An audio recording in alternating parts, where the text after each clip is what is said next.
Assalamualaikum.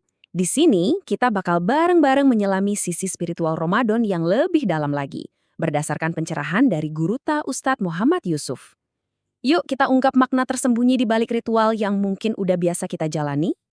Coba deh, bayangin sejenak, gimana kalau setiap ritual di bulan suci ini ternyata punya lapisan makna yang bisa mengubah total pengalaman kita.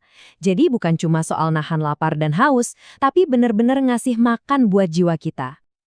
Oke, ini dia peta perjalanan kita kali ini. Kita mulai dengan memahami Ramadan di luar aturan-aturannya aja. Terus, kita bongkar rahasia sahur, kita bedah soal salat raweh, lanjut ke puasa jiwa, kekuatan di balik amalan-amalan kecil, dan kita tutup dengan 2 kebahagiaan hakiki bagi orang yang berpuasa. Siap? Nah, kita semua pasti udah tahu ya aturan dasar puasa atau ilmu fikihnya. Tapi, di sini kita mau fokus ke ilmu di baliknya, yaitu tasawuf. Ilmu yang ngasih ruh dan makna ke setiap aturan yang kita jalankan. Jadi, ini soal geser cara pandang kita teman-teman. Dari yang tadinya cuma melakukan rutinitas, menjadi sebuah ritual yang penuh makna. Dari sekadar apa yang kita lakukan, jadi kenapa kita melakukannya.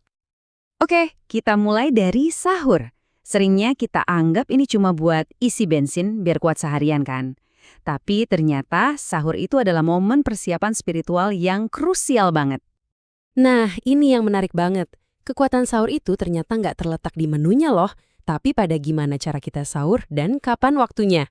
Idealnya tuh sekitar 15-20 menit sebelum waktu subuh. Ustadz ngajarin 3 langkah yang simple tapi powerful banget. Pertama, awali dengan sejumput garam. Iya, garam.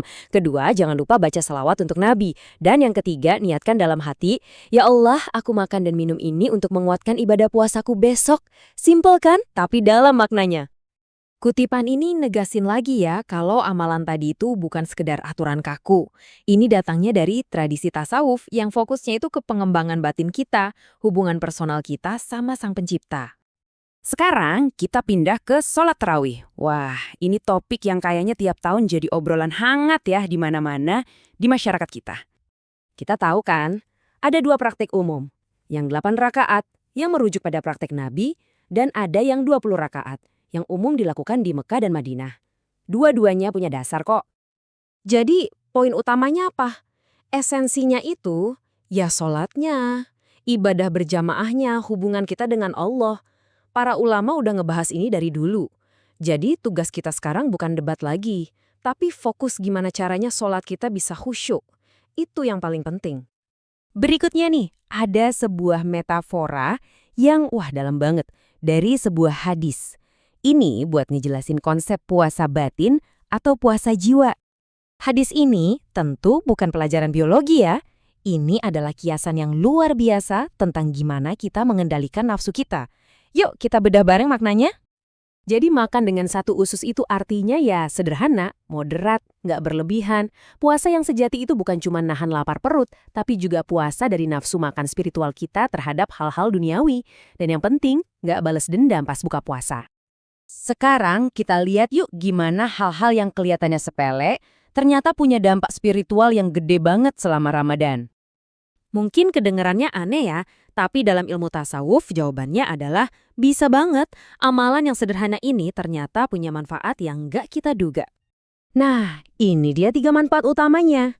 Menurut para ulama, memulai makan dengan sedikit garam itu bisa bantu menajamkan pikiran, melindungi tubuh dari hal-hal negatif, dan yang paling keren, ngebantu ngerem syahwat atau hawa nafsu kita. Dan jangan pernah remehkan kekuatan zikir teman-teman.